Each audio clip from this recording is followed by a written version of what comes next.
So I believe we've shared before that Pastor Mark and I first met out of the country.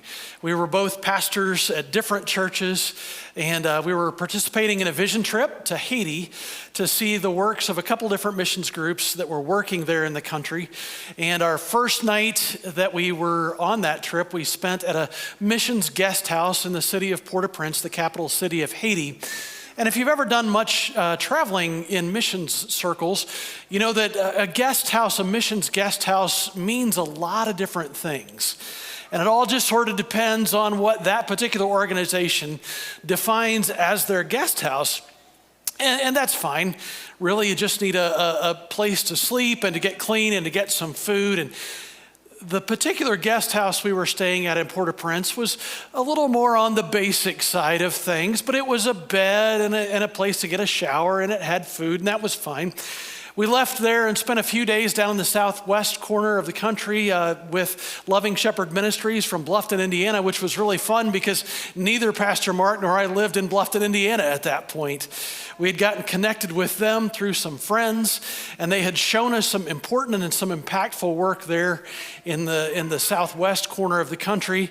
We had made the trip back, bumping along the roads in that little van, and the plan was for the bulk of our group to go back to that same guest house in Port-au-Prince, but for us to drop off our friends from Loving Shepherd, Ed and Rick, at a hotel close to the airport because they were flying home the next morning very early. Now, again, it was a basic guest house we were coming back to, but you know, it had a bed and a shower and a place to get some food, which was great. But I'll never forget, as we pull up in front of the hotel where we were dropping off Ed and Rick, just a plain block wall, nothing fancy on the outside, and a steel gate that came across. And as that gate rolled open, as we dropped off Ed and Rick, beautiful driveway into the compound, lush vegetation, palm trees. There's a swimming pool there. You could see the air conditioning units right outside each guest room of the hotel.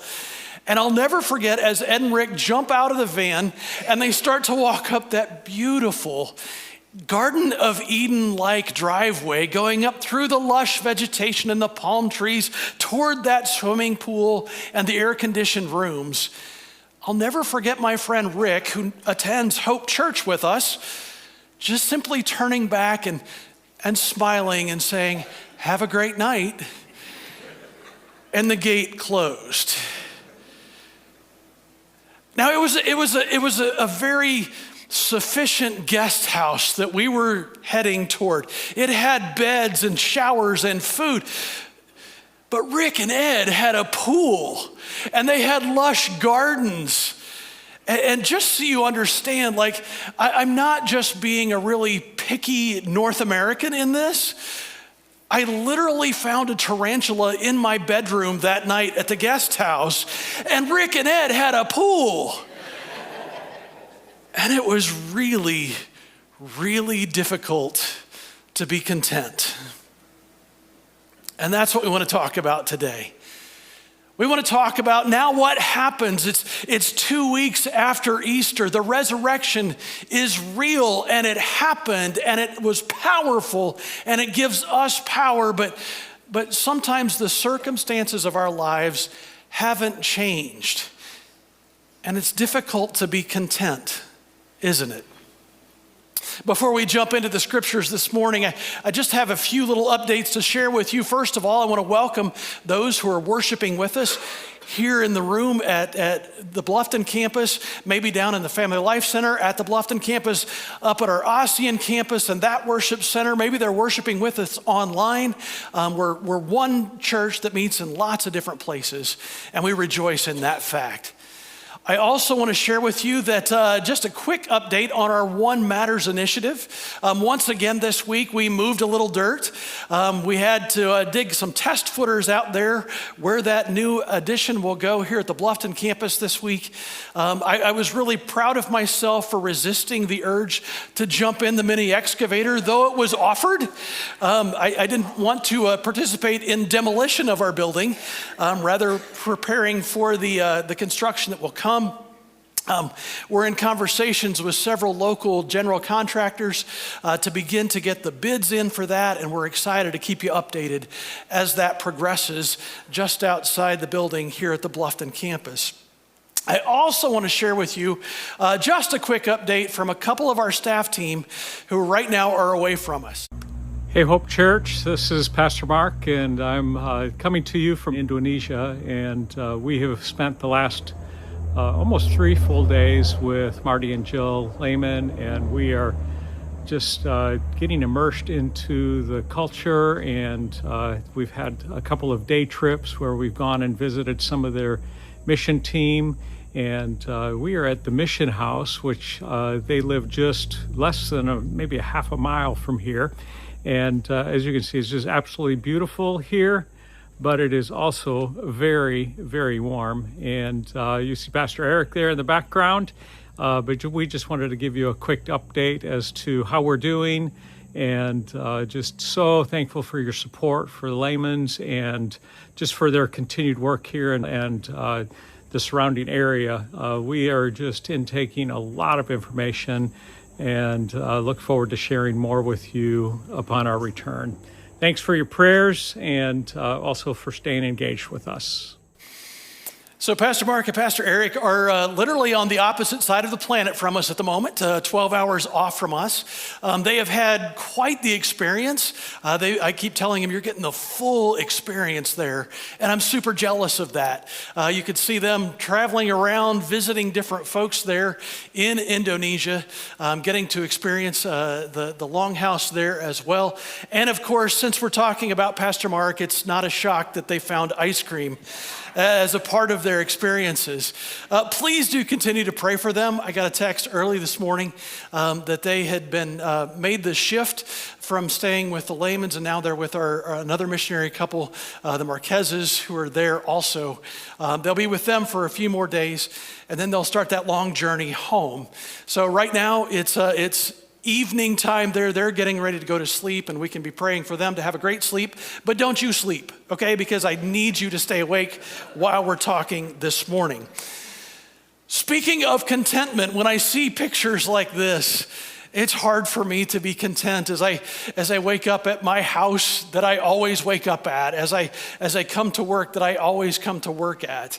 But I'm excited to see that they get to see and experience that and bring that back to us as well. But today we want to talk about now what? Easter's 2 weeks past. The resurrection happened, and now what? Well, we especially talk about that when we realize that our situation maybe hasn't changed. Maybe we're still in the same spot that we have been in even before we talked about and got excited about the resurrection just 2 weeks ago. Now what? Why hasn't anything changed, Lord? I thought the resurrection brought the power to life, to change life. Why hasn't my life changed? For our foundation this morning, I want to take us over to Philippians chapter 4. And if you have your scriptures, that'd be great if you'd read those with me. If not, I've got them on the screen with us this morning. Just a few verses, probably somewhat familiar if you've been following Jesus for a little bit of time. But Paul writes to the Philippians, I am not saying this because I am in need, for I have learned to be content whatever the circumstances. I know what it is to be in need, and I know what it is to have plenty.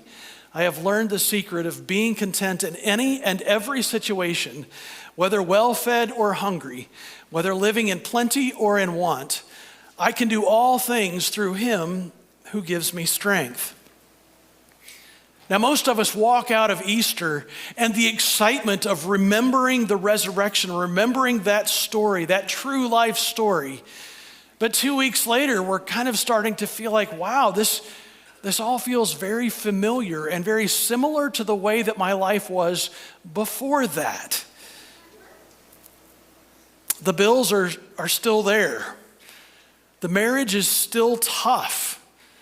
Life is still lonely. The diagnosis didn't disappear. The grades are not what I was hoping for. The certification test is looming, and it goes on. And slowly we start to feel like our posture at church changes. On Easter Sunday, we worship boldly and happily with our hands held high. And as we realize that maybe our circumstances haven't changed, our arms lower and cross, and we kind of quietly begin to wonder, is God's power really powerful enough in my situation? Now, I don't know your situation right this morning. I know some people's situations, and I know my situation, and I know that that's true for me, and I hope I'm not the only one, because if so, I'm truly a struggling believer at that point. But I do want to relieve you of one concern this morning. It's not my goal today to try and back up the guilt truck and dump on you to make you feel bad for wanting a different situation, a different set of circumstances in your life. My goal is to assure you that God's presence is sufficient for you in the situations in which you currently find your life. The resurrection is real, and the power that God unleashed on the world at the resurrection is still sufficient for our specific situations today. Last week, Pastor Mark talked with us about what happens when our feelings haven't changed. Today, we talk about what happens when our circumstances haven't changed. And I'll skip right to the big idea of the day with you to assure you that the resurrection didn't promise you an easier life. It promised you a God who's big enough for the life you've got. I wish that the first one was true. I wish that when we trusted Christ with our hearts and gave him lordship of our lives, that all of a sudden all the problems would disappear. That would be awesome. And sometimes those do diminish and things are easier for us. But oftentimes we'll find that we simply need to understand there is a God who is big enough for the life I've got. You see, when we give our lives to Christ, most of us would love to have Peter's Acts 12 experience. I just taught this last Wednesday night with our fifth graders, and it was awesome to talk about the time when Peter, one of the many times that Peter was in prison. This particular time, he's locked up in a cell, 16 soldiers guarding him. He's chained to other people, and he's still sleeping so soundly that the angel literally has to strike him to wake him up. Like that's pretty sound sleep if you're asking me. I wish I slept that soundly all the time. And the angel shows up in the cell, and I like to think that he kicks him. We don't know if he kicks him, but we know he strikes him, and he physically has to wake him up. And the chains fall off, and Peter walks out, and before he even realizes it, he's out in the street before he knows that this is really happening and not a dream. And he's free. We would all prefer to have that experience in our lives, that God would show up and literally free us from the difficulties of our circumstances. Unfortunately, it doesn't always happen that way, does it? No, sometimes we wind up with Joseph's Genesis 37 to 50 experience. And if you go back sometime later on this week and you go back and read Joseph's story, perhaps you'll begin to identify more and more with what God's doing in your life. Joseph, who had everything, literally had everything he could want, gets sold into slavery by his brothers and goes through this wild roller coaster of a life where life slowly begins to improve, and then the bottom falls out once again, and he falls even further down than he was before, and he does that time and time again, and yet remains faithful to the God who has called him. Oftentimes, that's what our circumstances look like, instead of an immediate miraculous change. This morning, I want to dive into that Philippians 4 passage and help us understand a little bit more about contentment, because we may walk either one of these types of experiences, but especially in the second set of circumstances. We need to remember that we have a choice when it comes to being content. We get to make that decision. Now, it's not a natural human choice for us to make to be content, is it? No, most times, most of us live our lives in such a way that we react to the situations around us. The circumstances that surround us cause us to react in our feelings. And Paul says, no, it's not a reaction, it's a choice. I'm not saying this because I am in need, for I have learned to be content whatever the circumstances. I've learned to make that choice.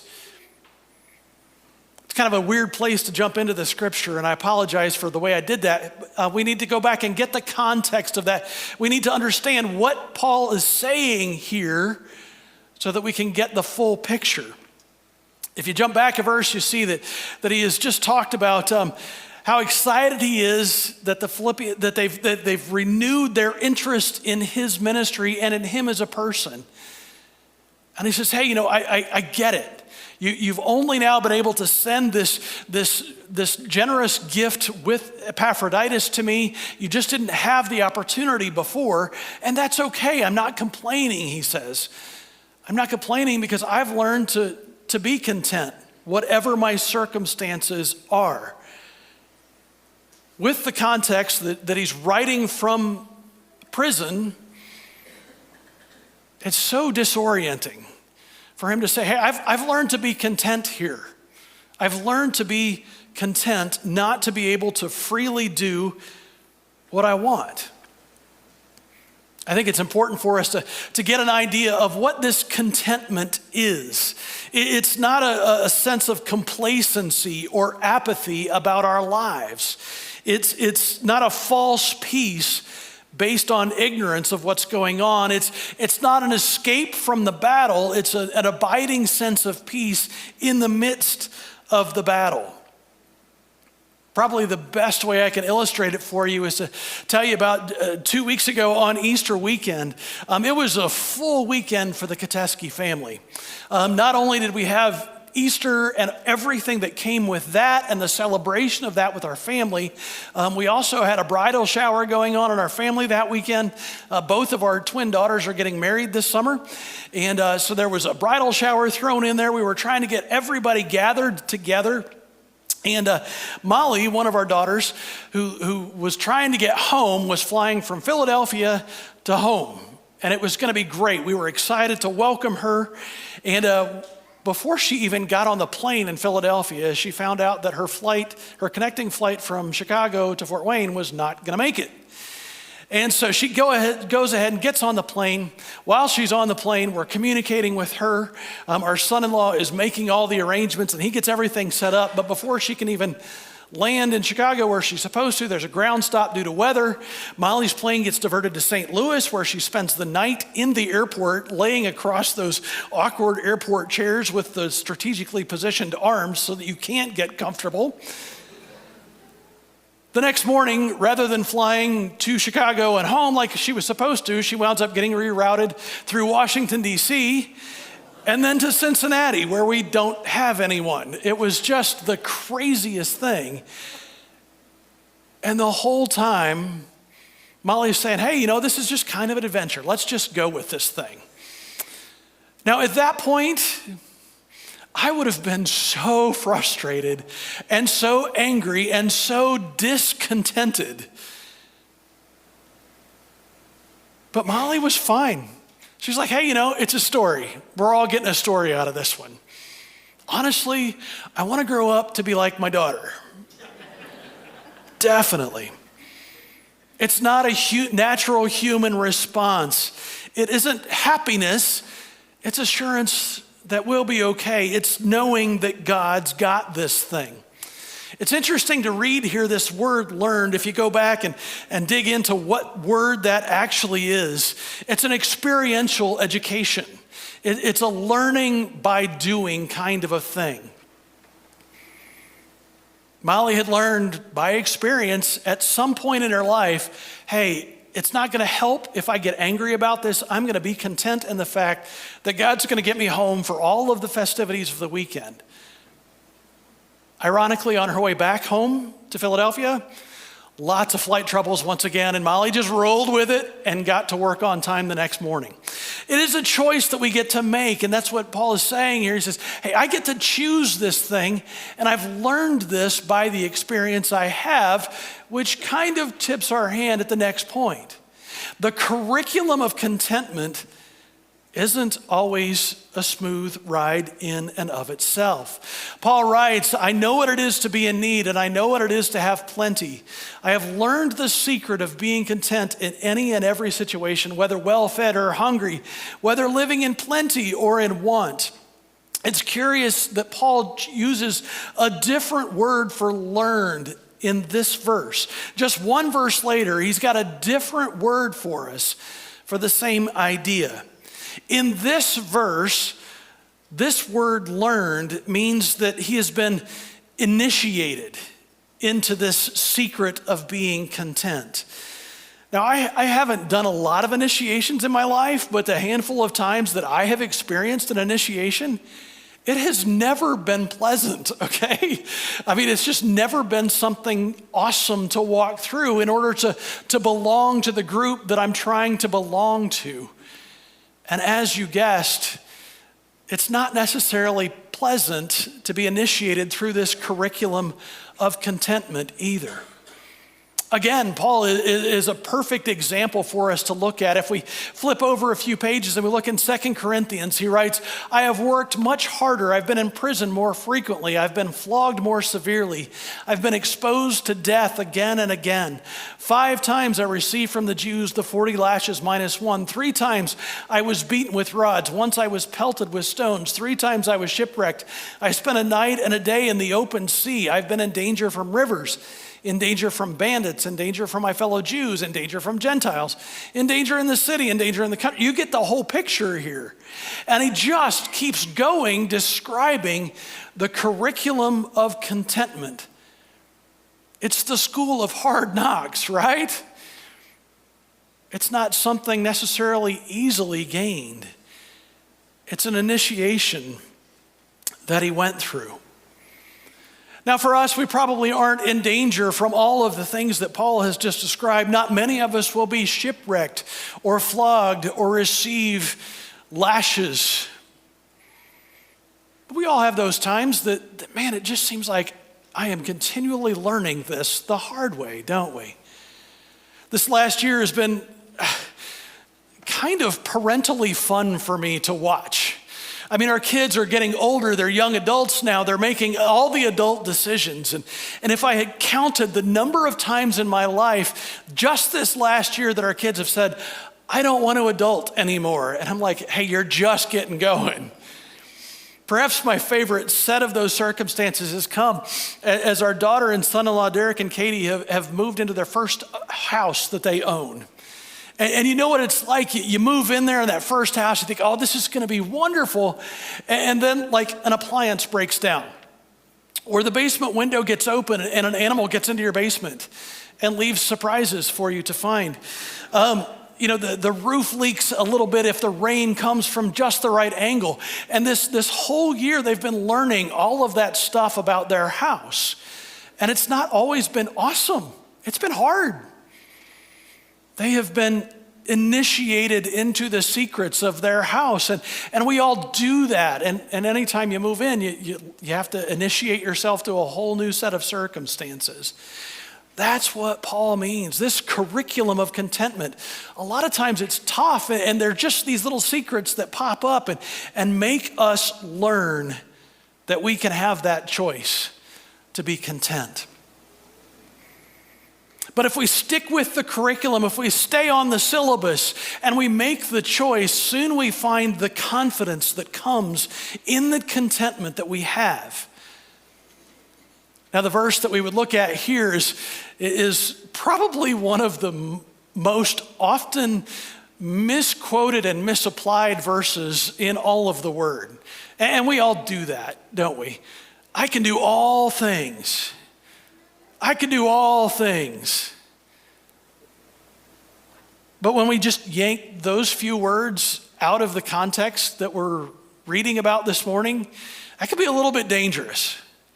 And so we want to keep those words within that context, especially keep them connected to the second phrase of the verse, through him who gives me strength. You can't really have one without the other. You can't unhitch those two because they rely on each other so much.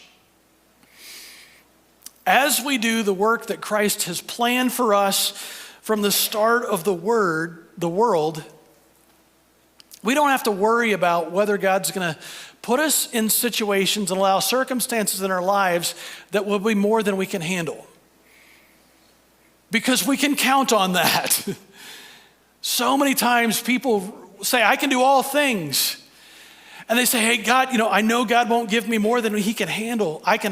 I wish that was true, but time after time in my life and in a lot of the lives that I'm looking at today, I see it happen. God does give us more than we can handle so that we can understand the second phrase in that verse. It's not me, it's not my strength that I rely on in order to handle that. It's his strength that's working through me. Now, it's important for us to note that as we apply both halves of that verse to our lives, we need to understand that those who live and walk in obedience to Christ can count on that, but those who are struggling to make the obedient choices, those who are purposely and willfully choosing to live in disobedience, are going to struggle here. We can't purposely walk in disobedience to Christ and then say, all right, God, I need you to give me the strength now. There's a broken relationship. There's broken communication. The conduit of his strength that's flowing through us to do all things has been interrupted. And so we need to make those willing, obedient choices in order to count on that. The confidence of our contentment comes in knowing that our God is big enough to work in the smallest situations in our lives. But our lives are made up of all sorts of situations, aren't they? Every day we're confronted with a whole new set of situations and decisions that result in the circumstances that we're feeling. And sometimes those circumstances do clear up miraculously and instantaneously and awesomely, and that's great when that happens. I've seen it happen in people's lives. I've experienced it in my own life, and I rejoice with those who have that experience. But sometimes the circumstances don't instantly change. And I want to take just a moment this morning to talk about why doesn't our situation change? Why don't our circumstances instantaneously transform into this bank of blessings that's overflowing and pouring out in our lives? First of all, I think it has to do with our own fingers. Perhaps we genuinely have given a situation or a circumstance over to the Lord, and we've said, God, here, I'm going to put this in your hands, and I'm going to trust you in the confidence of being content in Philippians 4 that you're going to handle this one. And then we can't keep our fingers off it, can we?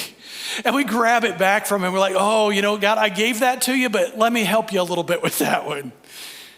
And those are the times in Scripture that God says, oh, Peter. Oh, Mary. Oh, Kent.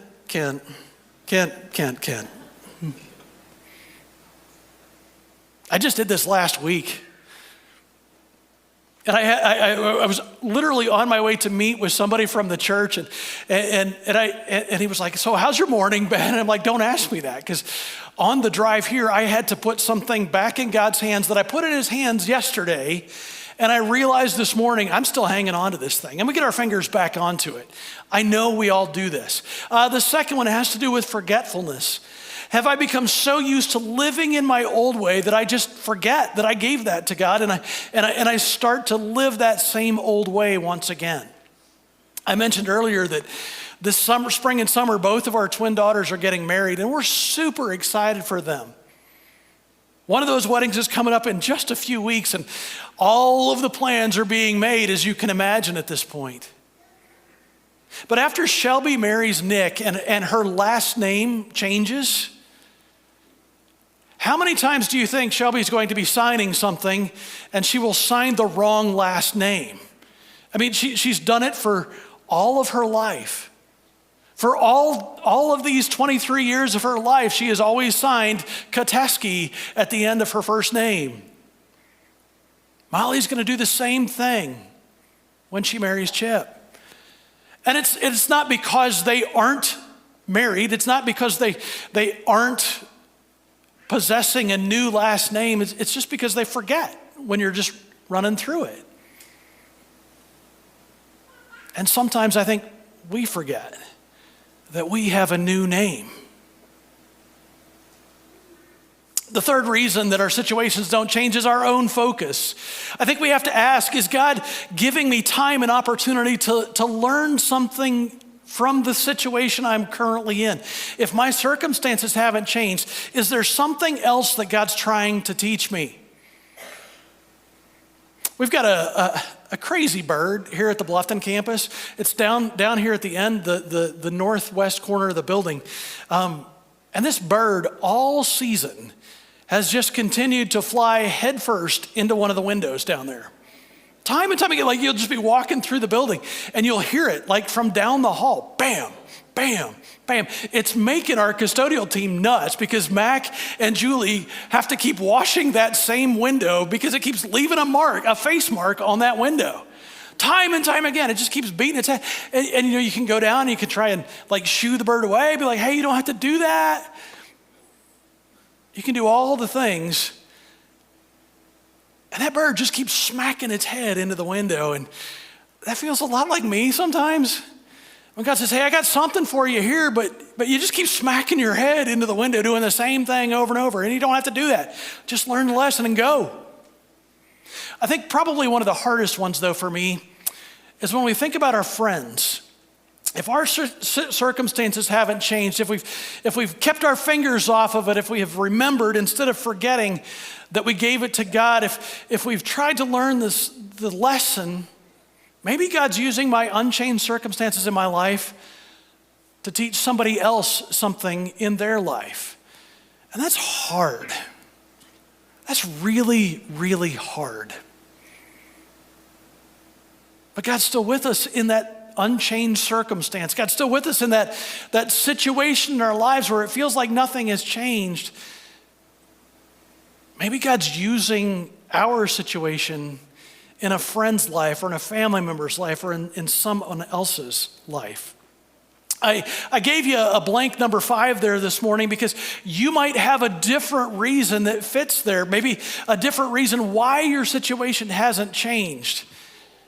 It's different for each of us. It's personal for each one of us. Those 4 are just the ones that I could come up with from my own life experience. But each of those reasons why the situation hasn't changed all boils down to one underlying reason. And it's this sneaky lie of scarcity. It's the idea that the one thing you don't have in your life is the one thing that's keeping you back from living the life that you're supposed to live. And underneath all of Philippians 4, underneath all of our reasons and circumstances in our life, there lies this sneaky lie that the enemy loves to creep in and just sort of drop a suggestion in our life. Man, if I just had that one more thing in my life, then I could live the life I'm supposed to be living. Sometimes it's as simple and silly as a material possession. I can remember vividly sitting at the end of our bed in Amy and I's first home.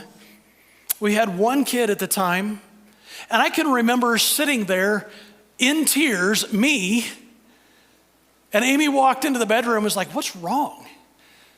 And I remember just dropping my hands into my lap and my head down on my chest and just saying, I am so tired of being poor.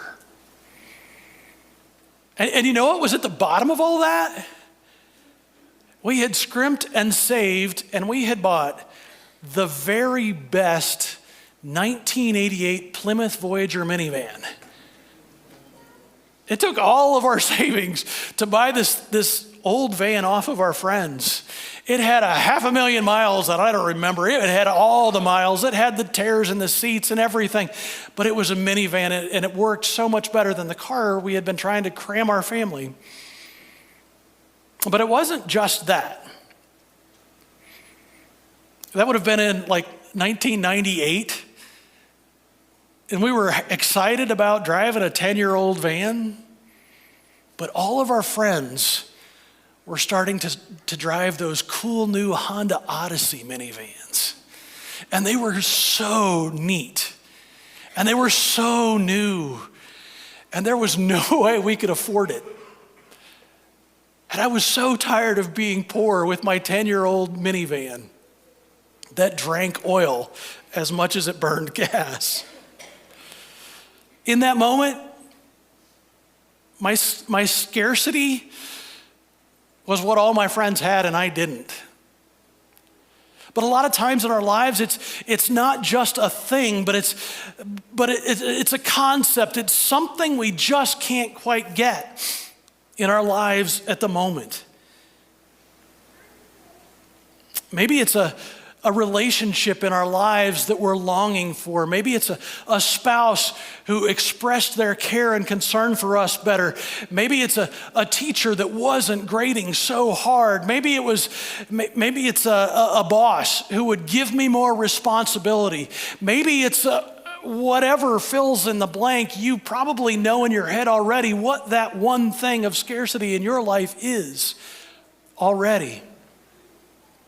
But it's what drives us to try and bargain with God and say, hey, God, if you would give me this, then I could do that for you. It's always an interesting moment in our lives. Again, we turn to scriptures and we find these words from Paul. But he said to me, my grace is sufficient for you. My power is made perfect in weakness. If you go back and see the context of this passage, you realize that Paul has just been writing about this thorn in the flesh, he calls it. It's his one point of scarcity that he keeps talking with God about. We don't know exactly what that was. There are lots of theories about it. Some people think it was an actual physical ailment that he was afflicted with. Some people think it was a demonic presence that was working against him in his work. We don't know what that thorn was, but that thorn was Paul's point of scarcity in his life. And yet he was able to get to the point when God said, my grace is sufficient for you. Paul goes on to say, therefore I will boast all the more gladly about my weaknesses. I will boast all the more gladly about the scarcity in my life so that I can get to Philippians 4, make the choice to be content, learn the curriculum of contentment, learn it the hard way maybe, so that I can have that confidence that comes. Only after we embrace that do we get back to the big idea of the day that the resurrection didn't promise us an easier life. It simply promised us a God that's big enough to walk with us through the life we've got. Typically, when I get the opportunity to share with you, I love to close with a good, impactful story. And I would love to share one today. I actually had several written down. I actually crossed them all out and just landed with a question today. When it comes to us saying, now what, Lord? When it comes to us saying, why hasn't anything changed, Lord? I'd simply love for us to consider, where are we living in scarcity today? It's not a hard question. Like I said, I think we already know what that is. It's the thing that we've talked with God about before, saying, if only you would give me this, I would do that. But let's take the question a little bit further. Rather than just naming the point of scarcity, let's answer the question, what would it look like to bring that specific thing to God? A God who's already beaten death, a God who's beaten the hardest thing there is. What if we brought our point of scarcity to God and just said, God, it's yours. I'm going to take my fingers off it. I'm going to remember and not forget that that is your thing. I'm going to learn the hard lessons. Use my situation, God. But here's my point of scarcity. What would it look like to give that to him? Let's pray. Father, I thank you this morning for the thorns. I thank you for the tough stuff that teach us well. God, I pray for my brothers and sisters who are currently living in the midst of rough circumstances, who are just not seeing your face and your hand at work in their lives. God, I pray you would encourage them.